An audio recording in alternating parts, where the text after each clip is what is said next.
Hi guys, welcome back to my channel. So we changed up the hair color, gone pink, and it's inspired me to do something for the month of love. So we're gonna do a little bit of makeup. Gonna do a bit of makeup while also talking about something that's near and dear to my heart. I haven't had a chance to really shoot this video.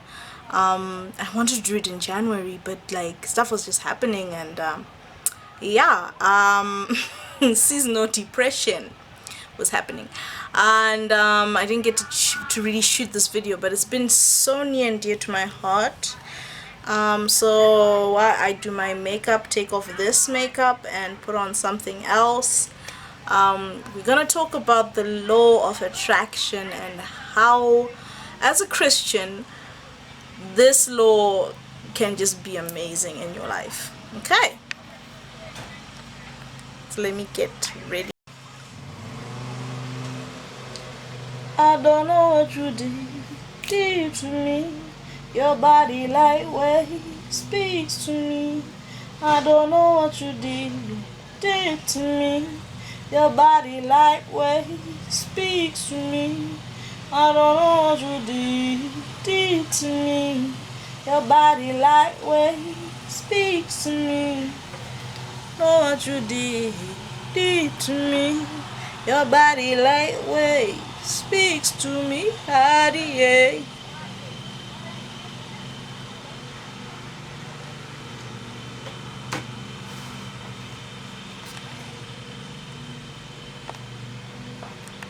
Okay, I'm back with a clean face, and we're gonna start with our eyebrows. Okay, so the law of attraction. I'm sure you guys are just thinking to yourselves, Kim, why? Why have you stooped so low? Because you know it's got this very bad reputation right now. It's got this crystals and you know,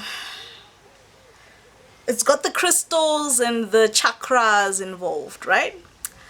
And a lot of people call it woohoo magic and stuff like that. And to Christians, it's like we don't like to tread in that that territory, right?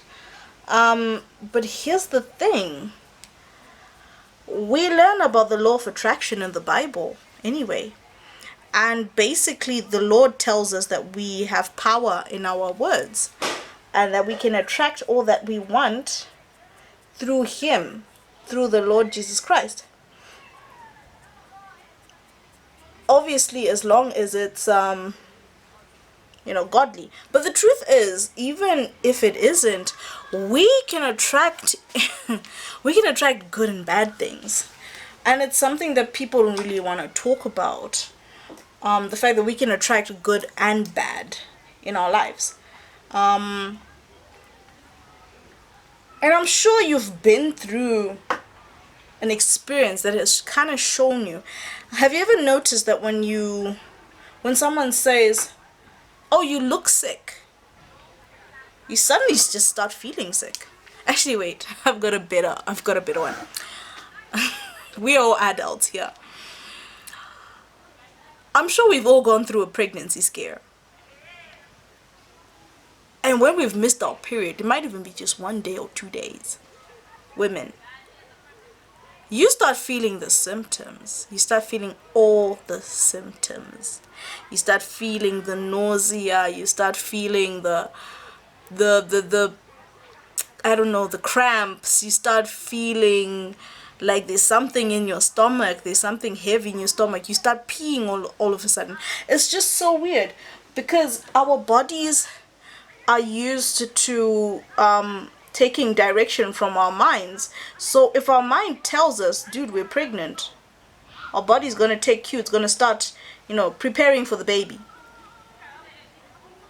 So why not use that same concept to prepare for, good things in life? The way I've kind of used it, I remember I was I forget how old I was when I heard the audiobook The Secret. And I just thought to myself, oh, just another motivational what nonsense, the whole I started a chicken farm from one feather kind of nonsense. That's what I thought it was.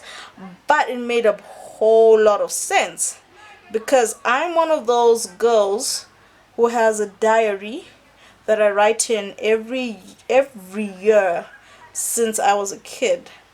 And I've kind of got that culture of plan making from my parents. They kind of they're those people. They raised me with the belief that if you don't make a plan, if you don't plan to succeed, what was the saying again? I forgot it. But essentially, if you don't make a plan, then you're just gonna fail in everything. You need to make a plan. You need to know where you're going. And yeah, I grew up making yearly plans. Well, it started off as goals. I had unrealistic goals, honestly. But then when I realized that you need to make these goals attainable and in a way that you can attain them, I remember the first real goal I made was for my O-level. It was for my O-level. And I say to myself, I was writing 10 subjects, and I say to myself, I need to pass these 10 subjects. And that was the goal. So how am I going to pass 10 subjects? I'm going to study. Simple as that. As simple as it sounds. That was it. That was my plan for that year. I was just going to study. And as much as it sounds really anticlimactic, I was just going to study, and I was going to try as hard as I could. And yeah, results came out, and I had 9 subjects instead of 10. But I was happy because I aimed high enough. I wanted all 10. I got 9. It's better than less than 9, hey? But then, hello? Alright. Okay, so electricity went and my battery died, so I decided to just finish up my makeup. So this is how it came out. I decided to break out the pink wig. It's the month of love, and I'm feeling very, very festive. Anyway, we were talking about the law of attraction and how I use it in my life and how I think it's going to be good for you too. So I'm going into my notes so I can pick up on the verses.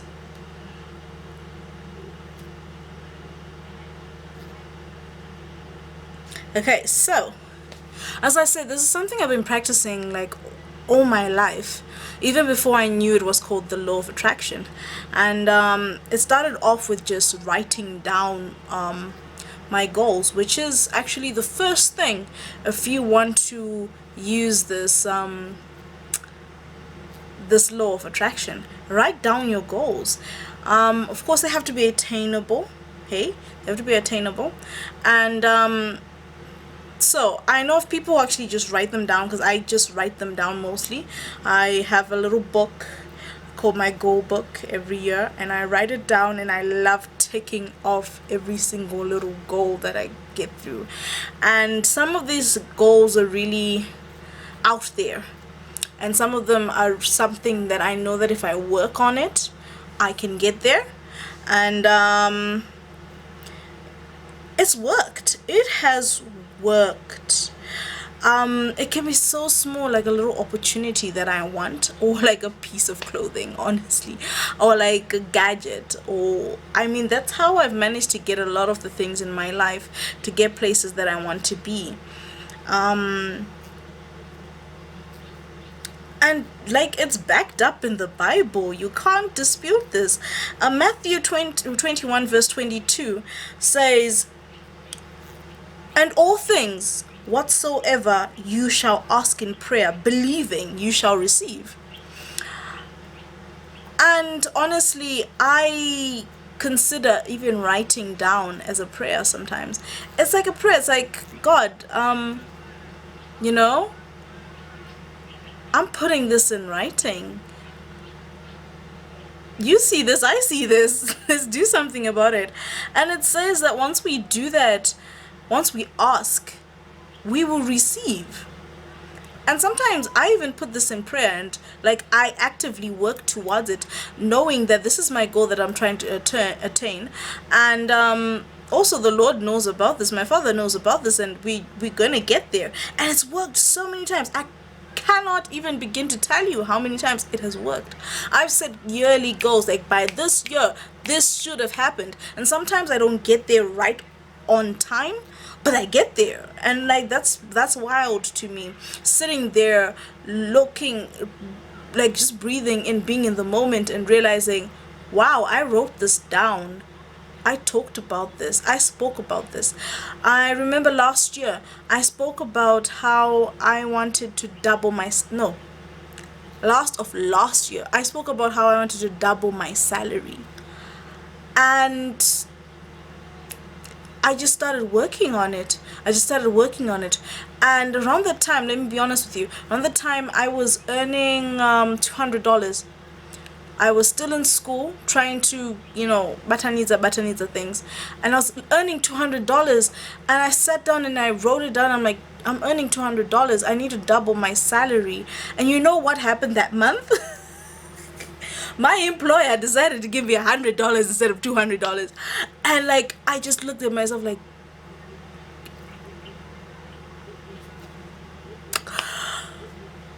but guess what?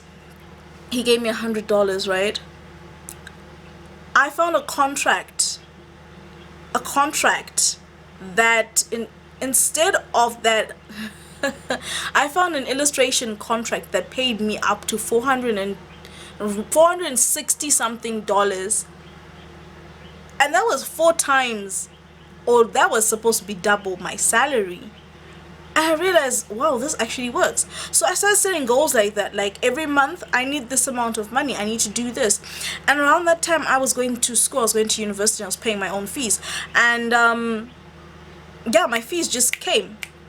I got money because I kept writing, I want to work with this company, and I would push and I would push and I would push until I worked with them.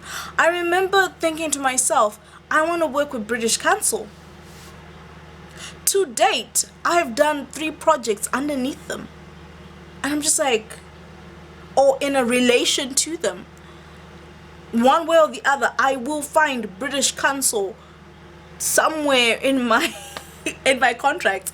And I'm just like, I wanted this so bad. And I realized British Council is not going to work with me if my work is not on point, hey? So that means I have to up my game. So I started upping my game bit by bit. Every day I was pushing and pushing and pushing, and all of a sudden I was there before I even knew it. It says in Mark 11 verse 24, therefore I tell you, whatever you ask for in prayer, believe that you have received it and it is yours. That's another thing I've learned to do. Fake it till you make it. I have written the label animator on my CV long before I could animate. I wrote illustrator on my CV long before I had equipment for illustration. But I was faking it because I believed I am an illustrator. I am an illustrator and an animator. I was believing it and I was doing it, and I was there with the crowd. I was just thinking to myself, you know what, we will fake it till we make it. I believe it's mine because I've asked for it. And month by month, I call myself that. So that means I have to work like that. So if it means I'm an animator, I have to work on my animations. So I work on my animations, and you know what? I grow. I'm not fooling anyone. I'm not bamboozling anyone. I have literally grown in skill so quickly because of that. I mean, there's so many Bible verses that tell you this. Matthew 7 verse 7, ask and it shall be given unto you. Seek and you shall find. Knock and it shall be opened unto you. How many verses do you need? How many verses do you need to understand that there's a law of attraction, and that if you are not there with it, you're not going to live a fulfilled life. And you know what happens? When you believe that you are deserving of something, you automatically become, it has like a vibrational match. It has a vibrational match to what you desire. For example,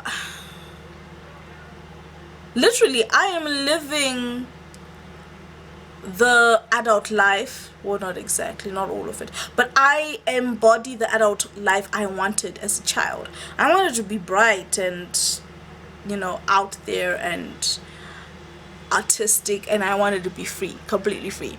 Okay, I'm not completely free, but you know, I'm living a good life. I mean, please, I'm wearing a pink wig. What else would I want in my life? There's literally goals right now. Literally goals. And the kingdom is within you. The kingdom is within you. When you realize that power, I'll tell you a story. So I remember I was, I think I was first year in university, and there was this competition, and I remember I got the flyer. It was from Higher Life Foundation.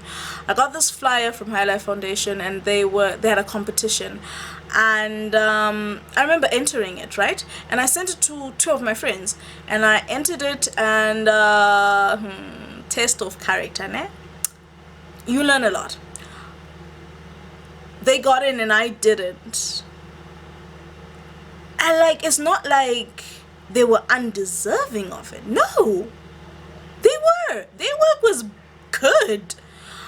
So I'm sitting there like, shit. So my work was terrible. So I need to rethink this whole art thing. And I sat down and I'm like, you know what? I'm gonna work with these people. I'm gonna work with them. One way or the other, the next competition they have, I'm working with them.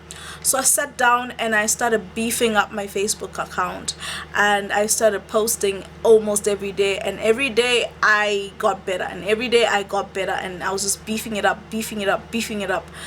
A year later, I got a call from the HR from Higher Life Foundation, and you know what they were calling me for? They wanted to offer me a job. So I was just like, what? Me? Offer me a job? So that was my attachment. That was my attachment gig. But like, I didn't even look for it. They looked for me 6 months before I was supposed to be on attachment, and I worked with them for a year, and I can tell you what wonders just having High Life Foundation on my CV has done for my career. As having it as the first job I've had, just wonderful. And I think to myself, I used to sit and fester and think, I need this, I need to do this. So how am I going to do this? I planned. Law of attraction. God, you see me, vindicate me, Lord. And you know what? He vindicated me. And as much as I'm saying make them realistic, truth be told, I mean, even the Bible says, if thou can believe, all things are possible to him that believeth. That is Mark 9 verse 23. So if you believe it could happen, there's some unbelievable things that have happened to me that are like, that's just crazy. Another example, this year I had a blog where I went to the National Gallery, right? And it was my first time, National Gallery of in Bulawayo. It was my first time going there, and I wanted to be there. It had been years, and I get there and I fell in love. And I was walking through the rooms, and I was just like, I need to have an artwork in here. I need to have some